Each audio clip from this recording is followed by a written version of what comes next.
पहलगाम में हुए आतंकी हमले को लेकर सरकार ने कई अहम फैसले लिए हैं, जिसमें भारत ने सिंधु जल संधि पर रोक लगाई और पाकिस्तानी राजनयिकों को 48 घंटे में देश छोड़ने का आदेश दिया। भारत आतंकवाद के खिलाफ कड़ा जवाब देने के लिए पूरी तरह से तैयार है। इन्हीं तमाम मुद्दों पर डिप्टी सीएम जगदीश देवड़ा से साधना न्यूज संवाददाता मेघा जैन ने खास बातचीत की।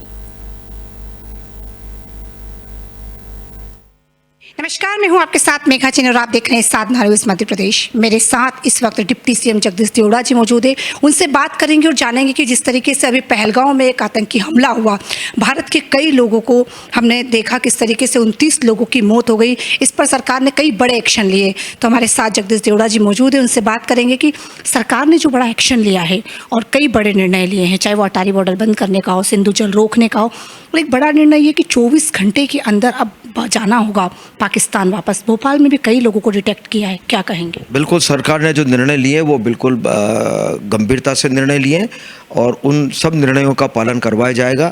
जो चाहे भोपाल में हो, चाहे पूरे देश के किसी भी कोने में अगर इस प्रकार के लोग हैं, उनको यहाँ से वापस भेजा जाएगा। निश्चित रूप से मुझे लगता है कि बहुत गंभीर घटना थी और की गंभीरता को समझते हुए यशस्वी प्रधानमंत्री नरेंद्र मोदी जी ने निर्णय लिए हैं और इसका परिणाम उनको भुगतने के लिए तैयार रहना चाहिए। पाकिस्तान हमेशा इस प्रकार की हरकत करता है और निश्चित रूप से देश की जनता भी अब चाह रही है कि कोई निर्णय हो जाए। सर, कांग्रेस एक बात कह रही थी कि ये जो हुआ है वो गलत तो हुआ है, लेकिन कहीं ना कहीं फुल तरीके से इस बात को कहने में सक्षम नहीं हो पा रही है और वाड्रा परिवार भी इस बात को लगातार उठा रहा था कि क्या सिर्फ और सिर्फ पाकिस्तान पर इल्ज़ाम लगाना सही है? देश के ऊपर अगर कोई संकट है तो मुझे लगता है कि राजनीतिक दलों से ऊपर उठकर के सब लोग देश के साथ हैं। देश के यशस्वी प्रधानमंत्री जी के साथ कंधे से कंधा मिला करके चलने के लिए तैयार हैं।